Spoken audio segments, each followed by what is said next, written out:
Yo! Alors, aujourd'hui, on est là pour continuer un peu tout ce que j'ai fait comme tutoriel avant parce que je me suis dit que, en vrai, j'avais jamais vraiment parlé des dialogues puis comment est-ce qu'on pourrait bien faire parler et un peu animer le facial d'un personnage pour qu'une scène donne bien. Et donc, aujourd'hui, je suis là pour vous donner un exemple avec un doublage que j'ai fait. Donc, on va l'écouter. Puis, je vais animer la bouche en fonction de ça. Puis ensuite, peut-être un peu le facial rig. Qui a d'ailleurs eu une update. Bon, oui, facial. Magnifique. Donc, je vais mettre dans la description l'update du facial rig. C'était pour corriger quelques trucs. Alors, le doublage en question, le voici. Vous croyez depuis le début que j'étais votre camarade, alors que c'était moi le méchant? Aussi, l'animation ça prend beaucoup de temps, donc je vais un peu y aller vite pour faire mon tutoriel, mais c'est toujours mieux de s'appliquer à fond puis de prendre son temps parce que l'animation, plus que tu mets d'efforts puis de temps, plus que ça va rendre mieux au final. Alors déjà, le facial rig, ceux qui n'avaient pas compris, les yeux et la bouche sont séparés. Ici, au niveau de la bouche, c'est cette section-là qu'on va prendre. Déjà, si jamais vous ne savez pas comment importer un doublage, parce que forcément vous pouvez commencer, vous arrivez ici, dans la note de musique, audio track, puis ça va être pour mettre tout l'audio qui est dans votre animation, ben votre scène en tout cas.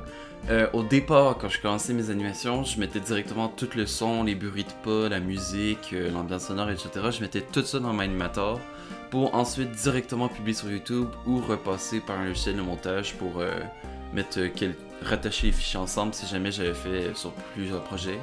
Mais je ne recommande pas parce que MyAnimator, ce qu'il fait, pour une raison que je ne saurais dire, les fichiers audio qui passent, puis quand tu as terminé l'animation, puis que tu exportes, le son il va être moins beau que ce que tu avais dans ton fichier original. Donc, ce que je fais maintenant, c'est que je mets seulement ce qui est nécessaire, c'est-à-dire la voix des personnages pour pouvoir animer la bouche. Puis tout le reste, je le fais directement sur Premiere Pro ou peu importe le logiciel de montage que vous utilisez. Parce que comme ça va mieux, puis je peux tout faire correctement après. Alors, vous prenez votre audio track, puis ensuite vous faites ajouter un son. Ensuite, vous prenez le doublage, vous l'avez exporté, et ici vous pouvez choisir le volume pour son intensité. Et aussi la fin du doublage et aussi le début. Fait qu'on peut commencer, donc on prend la bouche, ici directement mouse. Puis ici, il y a un scale pour genre de bas en haut, et un scale pour de gauche à droite.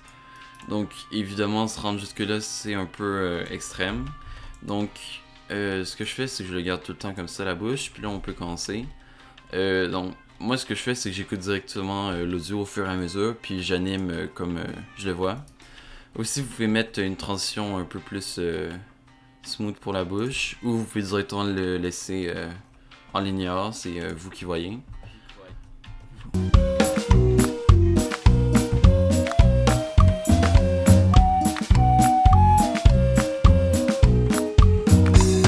Dans les studios professionnels d'animation, ce qu'ils font, c'est que tous les mouvements, ils vont se les filmer dans la vraie vie pour avoir une référence, et donc comment animer ce qu'ils ont à faire.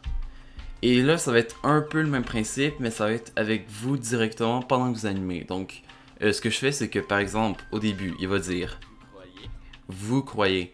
Et donc là, ce que vous allez faire, c'est que vous allez faire le vous. Et là, vous allez voir un peu quand la bouche se forme. Puis là, ok, on se met quelques frames. Vous. Fait que là, c'est à peu près au 5. Il fait un vous en gardant sa bouche à peu près comme ça.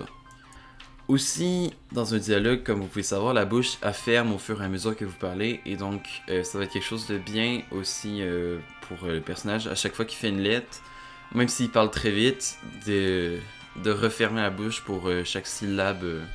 Vous pouvez pas animer, ouvrir la bouche à chaque fois, à chaque frame, parce que ça ferait trop compliqué. Donc vous ciblez les sons principaux, par exemple le vous, et vous allez comme ça. Vous croyez, croix.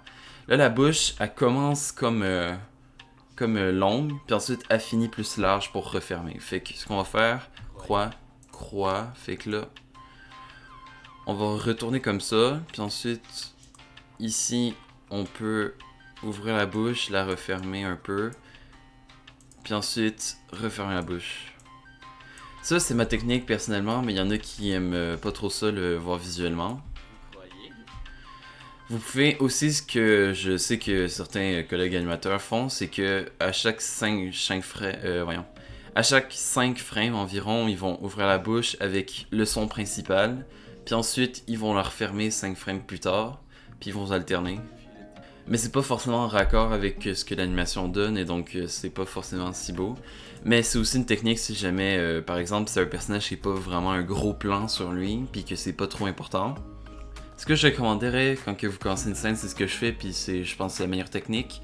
C'est de, évidemment, placer c'est de placer le décor, évidemment, puis aussi les personnages où est-ce qu'ils vont être en gros. Donc, vous placez les personnages où est-ce qu'ils sont censés être, puis ensuite, vous mettez la caméra, puis vous l'animez.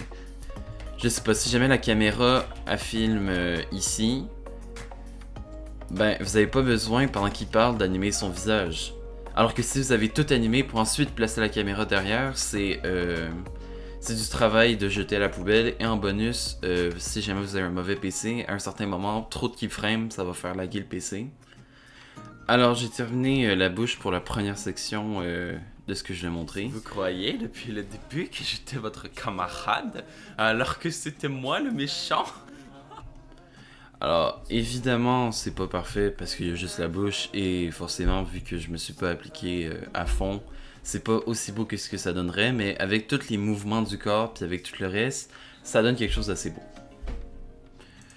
Donc, je vais aller rapidement animer le corps. Donc, je vais rapidement animer un peu le corps sans trop y mettre à fond, mais juste pour donner pour le tutoriel.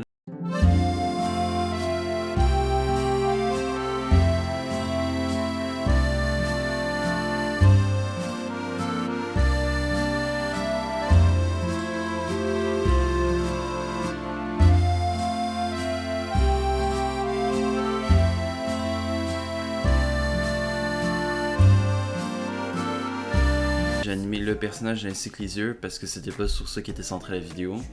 Le personnage, je l'ai fait bouger en me disant qu'est-ce que quelqu'un ferait avec ce doublage-là. Et les yeux, j'y suis allé avec l'intonation de la voix. Donc c'est bien d'avoir les doublages pour pouvoir se référencer quand on fait nos mouvements. Donc là, ça donne ça. Vous croyez depuis le début que j'étais votre camarade, alors que c'était moi le méchant? Et donc, il y a juste un truc que j'aimerais spécifier et améliorer. Ça se passe au niveau de la bouche. Quand on fait parler le personnage, on peut aussi, comme vous avez dû voir, avoir les traits bleus. Et ça lui permet de faire la baboune. Ça lui permet de sourire ou d'être en colère et tout. Et donc, on va pouvoir utiliser ça pour l'animation. Donc ça, on peut l'utiliser directement quand on fait justement le dialogue. On anime puis on met tout ça directement. Mais moi, je préfère le faire à la fin parce que je trouve ça mieux. Donc là, je vais lui mettre le sourire à ce moment-là. Et donc, on finit par en arriver à ça. Vous croyez depuis le début que j'étais votre camarade, alors que c'était moi le méchant?